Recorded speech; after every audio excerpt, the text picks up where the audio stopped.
Welcome to TVL. Murakaza neza kuri TVL. Muri kumwe na Guillaume. Incamake ku Abisirayeli bari mu buretwa mu gihugu cya Egiputa. N'ukuntu Uwiteka yabakujeyo ukubokokwe gukomeye abinyujije muri Mose. Ahangaha turebe bisange mu gitabo cya Mose cya kabiri cyitwa kuva ku murongo wawo wa mbere. Abisirayeli bagwira muri Egiputa. Haranditse ngo aya niyo mazina y'abana ba Isirayeli bagiye muri Egiputa bajyanye na Yakobo. Umuntu wese ajyana abo mu rugo rwe: Rubeni na Simeyoni na Lewi na Yuda na Isakari na Zebuluni na Benyamini na Dani na Nafutali na Gadi na Asheri. Abantu bose bakomotse mu rukigi rwa Yakobo bari 70. Yosefu yari asanzwe ari muri Egiputa. Yosefu apfana na bene se bose n'ab'icyo gihe bose.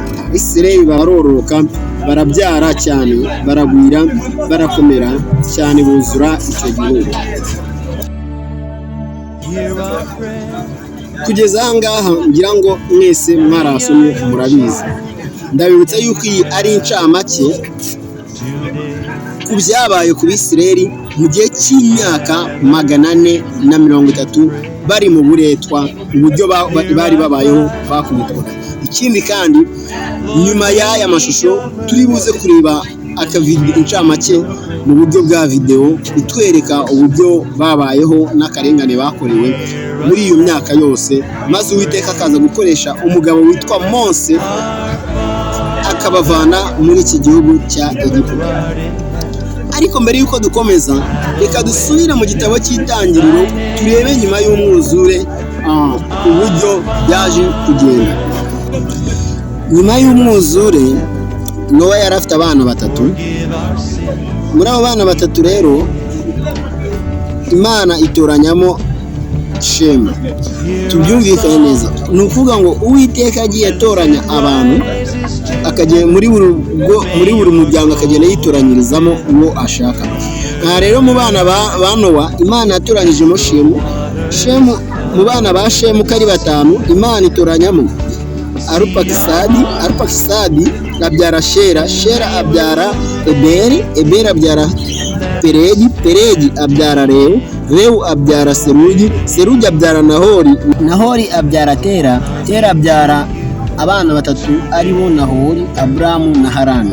Imana itoranya Aburahamu abyara Ismaili na Isaka hamwe n'abandi bavandimwe babo. Aburahamu yabyaye abana 8. Imana itoranyamo Isaka abyara abana 2. Imana itoranyamo Yakobo yabyaye abana 12.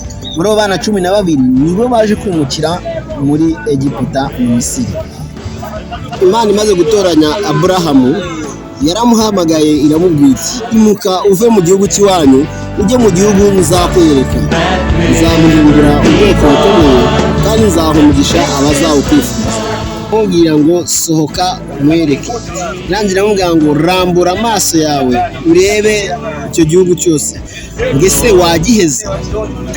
Nuko rero urubyaro rwawe nzarugiha rugiture cyose kandi nzakugwiza. Hagati aho hacemo imyaka 25 Aburahamu abona gupfa. Kuva Isaka avutse kugeza Yakobo avutse hacemo imyaka 60. Kuva Yakobo avutse kugeza yimukiye mu Misiri hacemo imyaka 130. Yakobo ageze mu Misiri yamaze imyaka 17 gusa arapfa. Yakobo kuva apfuye hashize imyaka 54. Yosefu wari wabatwaye muri Egiputa arapfa. Kuva Yosefu apfuye yapfuye mu 1804 mbere ya Yesu, hacamo imyaka 358 bari mu buretwa. Kugeza aha tugeze rero mwasobanukiwe uburyo Abisirayeli bagiye muri Egiputa nyuma bakaza kwisanga bari gukora uburetwa, nyamara bo barahageze mbere baje guhaha, bakaza kwisanga bari mu buretwa. Abana babo base bo barahaje batarabaretwa. Giye gukurikizaho kureba uburyo Imana yatoranyije uzabavana mu buretwa ari we Mose. Ese yakomokaga mu wuhe muryango? Ni ukuvuga ngo Mose yakomokaga mu muryango wa Lewi. Bene Lewi ni Gerushoni, Kohati na Merari. Bene Kohati ni Amuramu na Isikari na Isihari na Heburoni na Uziyeli. Bene Amuramu ni Aroni na Mose na Miriyamu. Abo ngabo nibo bavukanaga na Mose.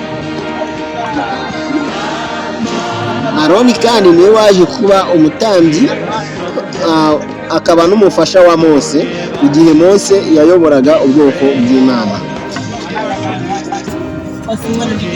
Abisirayeli bageze muri Egiputa batangiye kugwira cyane, kandi muri Egiputa niko himye abandi batigeze bamenya ababyeyi babo. Nuko uwo mwami arakazwa cyane nuko abona Abisirayeli bari kugenda bagwira cyane, niko gushyira itegeko ry'uko bagomba gukora buryo ki batazongera kugwira, kandi bakanababyaza umusaruro babakoresha imirimo y'agahato. Aha rero muri kubabona yuko batangiye uburetwa, batangiye kubakoresha ibintu biteye ubwoba, babakubita, bababumbisha amatafari, babagirira nabi cyane.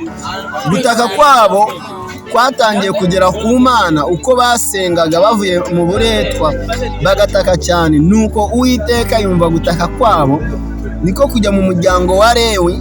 Arangije kujya mu muryango wa Lewi atoranyamo umwana wabo witwa Mose. Arangije kumutoranya, kandi Mose yakuze mu gihe kibi cyane, mu gihe Abisirayeli bari batakigwira cyane. Nuko ahangaha rero Mose muri ko murabibona, Imana yamaze kumutoranya, itangiye kumwiyereka, imwiyerekeye mu muriro. Ahangaha Imana iramuhamagara ngo ati ndashaka kugutuma muri Egiputa ukajya kubanayo ubwoko bwanjye. Ndashaka yuko uzagenda ukajya kuvugana na Farawo akarekura Abisirayeli bakava muri Egiputa. Ahangaha dore nguwo rero yageze muri Egiputa. Mose ageze muri Egiputa kwa Farawo, Imana imukoresha iby'ubutangaza byinshi, ariko Farawo ntiyagenda byemera. Dore ngibi ibyago Imana yagiye iteza igihugu cya Egiputa cyose, kugeza igihe abana b'imfura, ikintu cyose cy'imfura cyose gipfuye. Farawo yemera kurekura ubwoko bw'Imana ngo buve muri Egiputa. Nuko barangije bose baragenda, ngaba baragiye. Uwiteka akora ibikomeye, abageza ku nyanja itukura. Bose barasakuza bati tubigenze dutati, dore inyuma Farawo yaje, imbere n'inyanja. Ariko babonaga bikomeye, babonaga bigoye, babonaga nta gutabarwa kwabo kwaturuka. Haleluya! Imana yacu ishimwe. Ni Imana ikomeye kandi ni Imana ikiranuka, ni Imana irinda isezerano ryayo. Nuko ibwira Mose iti rambura ukuboko. Nuko arambuye ukuboko kwiwe, amazi yose ahita ahagarara yema n'inkuta. Haleluya! Imana yacu ishimwe kandi habwe icyubahiro. Humura, ibyo ubona bikuri imbere, ibyo ubona biteye ubwoba, Imana irabiruta. Ntabwo ibikuteye ubwoba ari byo biruta Imana, ahubwo Imana irabiruta. Ni ukuri Abisirayeli barambuka, bambukira humutse hatanyerera. Ni ukuri Imana yacu ishimwe kandi ihabwa icyubahiro. Babona ukuboko kw'Imana, babona gukora kw'Imana. Imana yacu ishimwe kandi ihabwa icyubahiro. Icyo Imana yakuvuzeho nshuti yanjye kizasohora, naho cyatinda kizasohora. We komeza uyiringire, komeza uyishikamizeho. Nuko bagera mu butayu, bageze imbere, maze Farawo wari ubakurikiye, amazi tongera araterana. Farawo yibagiwe yuko ahantu hari inyanja nini cyane. Arangije arambuka, nuko abona ingabo ziwe zose zishirira mu nyanja, amazi arongera araterana, ahinduka inyanja. Haleluya, haleluya!